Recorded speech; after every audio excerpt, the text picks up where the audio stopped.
আছো আজি বাইক লম স্প্লেন্ডাৰ কিন্তু বাইকখন এটা সিস্টেম লম এই দেখিছে এই স্কুটিখন পুৰণা স্কুটিখন দি মেলি ডিলাৰত এক্সচেঞ্জ কৰি এখন বাইক লম বাইক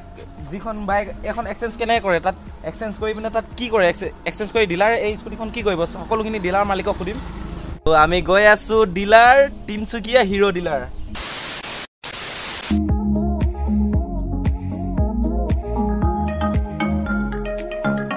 স্কুটিখন যদি ডিলাৰত দিও এক্সচেঞ্জত স্কুটিখনৰ প্ৰাইসটো কিমান দিব ডিলাৰে আৰু স্প্লেন্ডাৰখন যোনখন লম তাৰ টোটাল প্ৰাইসটো কিমান হ'ব ভিডিওটো হেকত কৈ আছো চাই থাকিব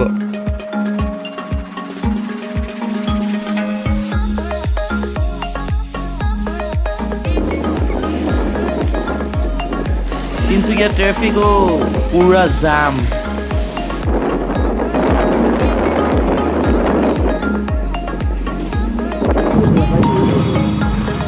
তো ট্ৰেফিকৰ মাজে মাজে ফাইনেলি পাই গলোহি সাক্ষী ডিলাৰ তিনচুকীয়া তো এতিয়া ভিতৰলৈ সোমাই যাওঁ মালিকৰ লগত কথা পাতি চাওঁ কিমান দিয়ে প্ৰাইস স্কুটিখনৰ আৰু স্প্লেন্ডাৰখন কিমান হয় তো এইখনে ল'ব নীলা কালাৰত স্প্লেন্ডাৰ ঘূৰি ফুৰিবলৈ কম খৰচত কম তেলত ঘূৰিবলৈ হি বেলেগ আইডিয়া লৈছে কিন্তু মালিকৰ ওচৰলৈ যাওঁ আৰু সুধি চাওঁ স্কুটিখনৰ এমাউণ্টটো কিমান দিব তো এয়া দাদা স্কুটিখন লৈ আছে ডিলাৰৰ মালিক এখেতে স্কুটিখন কি কৰিব লৈ পিনে এখেতৰ মুখৰ পৰা শুনি লওঁ এবাৰ হেল্ল' মই সাক্ষী মোটৰ তিনচুকীয়াৰ পৰা কৈ আছিলোঁ আমি এইটো স্কুটি এক্সচেঞ্জত লৈছোঁ এতিয়া আমি এইটো আকৌ বনাই পেলাই আকৌ চেল কৰিম কোনোবা ছেকেণ্ড হেণ্ড কাষ্টমাৰ আহিব ল'ব কাৰণে সিহঁতক আমি চেল কৰিম ছেকেণ্ড হেণ্ড ডিলাৰ আছে নেকি আপোনাৰ ছেকেণ্ড হেণ্ড ডিলাৰ নাই এনেকুৱাই হিচাপতে আছে ছেকেণ্ড হেণ্ড মানে ইয়াতে হৈ যায় চব কামটো তো আমাৰ নিচিনা একে আমি যেনেকৈ ছেকেণ্ড হেণ্ড গাড়ী এখন বেচোঁ তেখেতলোকে একেই বেচে কিন্তু এখন অলপ কিবা কিবি যদি বেয়া হৈ আছে এখন আকৌ মানে আপোনাৰ ভালকৈ বনাই মেলি এখেতলোকে একদম ছাৰ্ভিচিং দি পিনি ধুনীয়াকৈ কাষ্টমাৰ আহে দুখীয়া মানুহ আহে যাৰ লগত পইচা কম আছে ছেকেণ্ড হেণ্ড কাম কাৰণে লাগে কম দামত লাগে সিহঁতক আমি দি দিওঁ যাৰ মানে প্ৰয়োজন তেখেতলোকক কমত যদি প্ৰয়োজন তেখেতলোকে এখন স্কুটি ল'ব পাৰে দাদালৈ ধন্যবাদ আহিব আমাৰ ডিলাৰত কাৰোবাৰ এক্সচেঞ্জ আছে কাৰোবাক নতুন লাগে আমি ডিছকাউণ্টত ভাল ডিছকাউণ্টত দিব পাৰিম তিনিচুকীয়া সাক্ষী মটৰ্ছ হিৰো ডিলাৰ তো দাদাই কৰি আছে কাগজ পত্ৰ অ'কে তেতিয়ালৈকে আমি বাইকখন চাই আহোঁ ভিতৰলৈ গৈ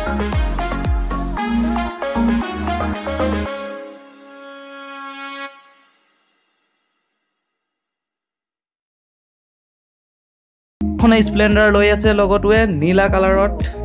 আৰু ইয়াত এক্সট্ৰা এক্সেসৰিজ লগাই আছে seat cover leg guard engine guard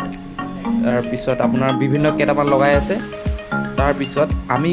এতিয়া দাদাক সুধি আহোঁ যে যোনখন স্কুটি আমি দিম এক্সচেঞ্জত সেইখনৰ কাগজ পত্ৰ ট্ৰান্সফাৰটো কেনেকুৱা চিষ্টেমত কেনেকৈ হ'ব সাক্ষী মটৰ্ছ ষ্টিকাৰ লগাই দিলে এতিয়া গাড়ীখন আমি দিলোঁ গাড়ীখন দিয়াৰ পিছত এতিয়া আমি ট্ৰান্সফাৰ কিবা প্ৰব্লেম হ'ব নেকি ট্ৰান্সফাৰৰ কোনো প্ৰব্লেম নহয় আমি যেতিয়া যে মুহূৰ্তত গাড়ীখন বিক্ৰী কৰিম আমি আপোনাক জনাই দিম গাড়ীখন আমি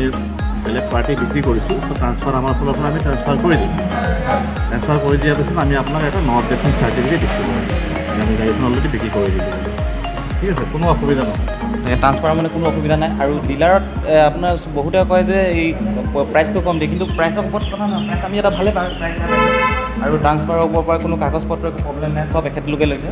চব আমি কৰিম টেনশ্যন ল'বলৈ কোনো প্ৰয়োজন নাই ডিলাৰত দিছে আপোনাৰ টেনশ্যন ফ্ৰী হৈ যাব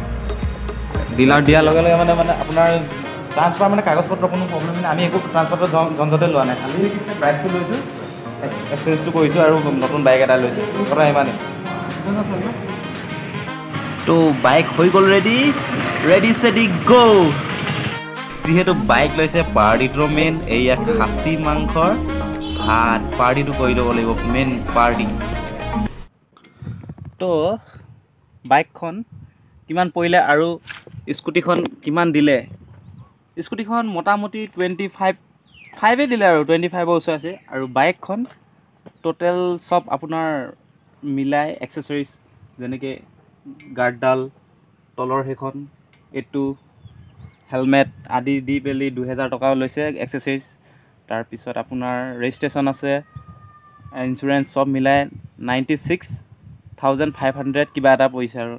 কিন্তু 96,500 লৈছে বাকী কিবাটো বাৰু নাই লোৱা এখন স্প্লেণ্ডাৰ বাইক 96ত মানে আপোনালোকে ডাইৰেক্ট কেছত পাই যাব কিন্তু ইনষ্টলমেণ্টত ধৰি লওক আপোনাৰ 10-20 হাজাৰ টকা যদি বেছি দিবলগীয়া হয় আৰু